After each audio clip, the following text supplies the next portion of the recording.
Naglabas ng sama ng loob si Gab kay Tomas na buntis si Shari. Buo na ang pamilya ng kanyang ama. May bago na itong anak. Ang gusto lang niya na makuha talaga ang bahay na kanyang ina.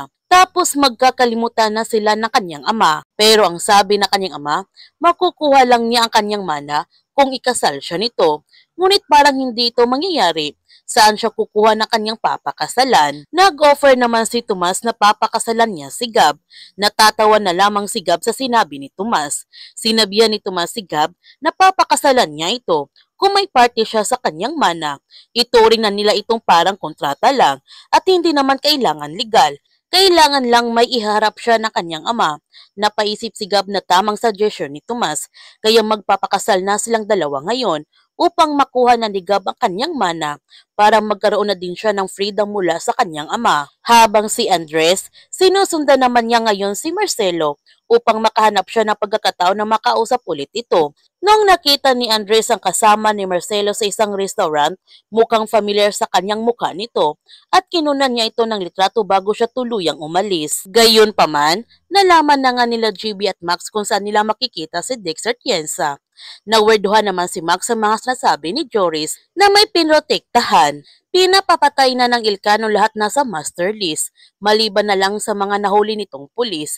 Kung tutuman ito, malamang malaking utang na loob ng Ilcano kay Dexter Tienza. O kung hindi man, baka may kailangan pa sila kay Dexter Tienza. Ang sabi ni JB, kung pinoprotektahan niya si Dexter Tienza ng Ilcano, malamang kilala ni Dexter Tienza ang leader ng Ilcano.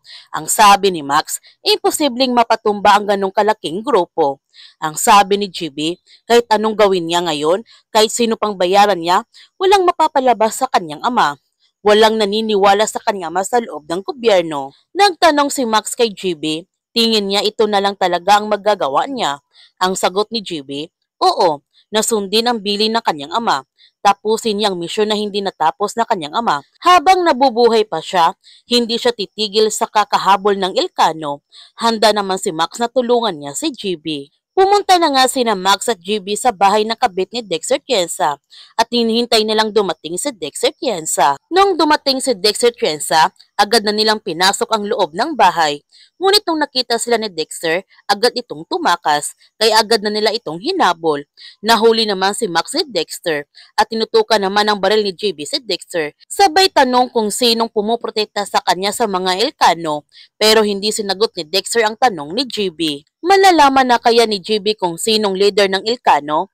Yan ang ating abangan sa Incognito. Kung bago ka pa channel ko, don't forget to like, subscribe, and click notification bell para palagi kang updated sa mga videos in-upload ko. Thank you for watching and God bless everyone!